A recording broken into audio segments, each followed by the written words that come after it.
laba cisho oo aysan siinin wax cunno ah, habeenkii saddexaad oo ay siisay rooti dambas leh, iyada oo weliba ugu tuurtay qaab ka baxsan bini'aadanimada, hanjabaad dil ah, sumcad dil iyo in ay ka duubtay muuqaal argagax leh. Waxa aan ka hadlayo waa gabadha yar ee Oromada ah ee sida arxan darrada ahi haweeney ugu jirdishay gurigeeda oo ku yaala magaalada Hargeysa. Fadlan u sheer garee saaxiibadaadu una ducee in gabadhaasi yar uu Ilaahay dhibta ka saaro.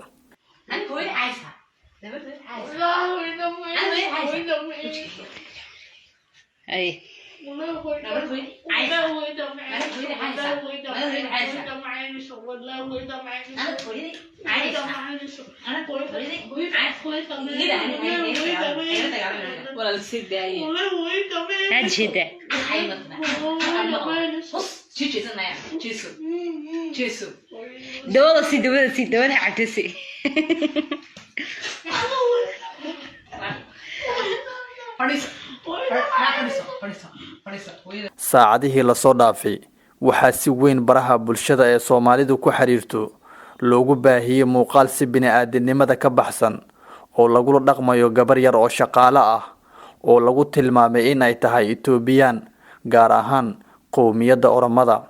Laba dumar ah oo ku nool magaalada Hargeysa ayaa wax aan la daawan karin ku sameynayo gabar jaariyad ah oo ay magaceedu ku sheegeen Janno.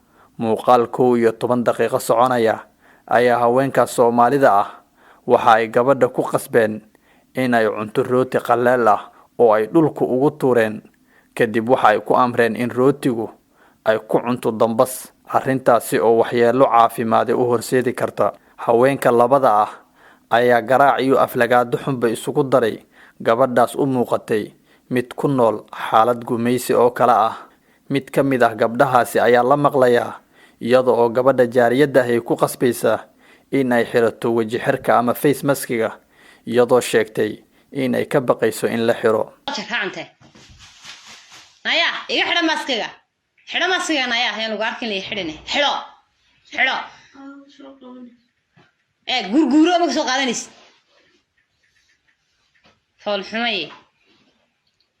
Mid ka mid ah gabdhaha oo magaceeda lagu sheegay Najmo ayaa si xun u salcisay gabartan yar ee Oromada ah, taasi oo sida la sheegay u shaqaynaysay.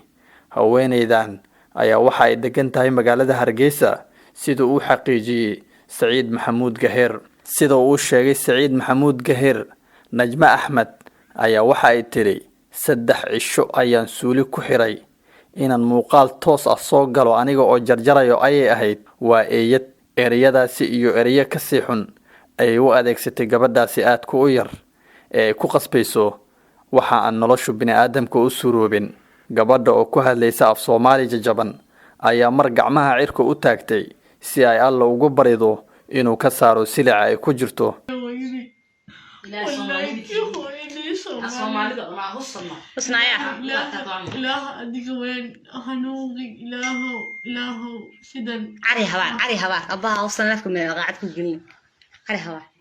Markii ay cuntay rootiga dambaska lahi ayaa waxa ay labada dumar si arxan darro ah ugu qasbeen in ay fadhiga ka kacdo, waxa ayna ku cabatay in ay lugta xanuunayso oo ay bir ugu jirto. Ilaa iyo hadda ma jiro maamul Soomaali ah oo ka hadlay dhacdadan ama sheegay inuu baarayo. Soomaalida ayaa baraha bulshada gaar ahaan Facebook ka muujisay argagax ay ka qaadeen arrintan la yaabka leh. Dhacdo noocan oo kale ah ayaa sanad ka hor ka dhacday magaalada Hargeysa kadib markii baraha bulshada uu qabsaday muuqaalka gabar yar oo jaariyad ah oo si xun loola dhaqmayo.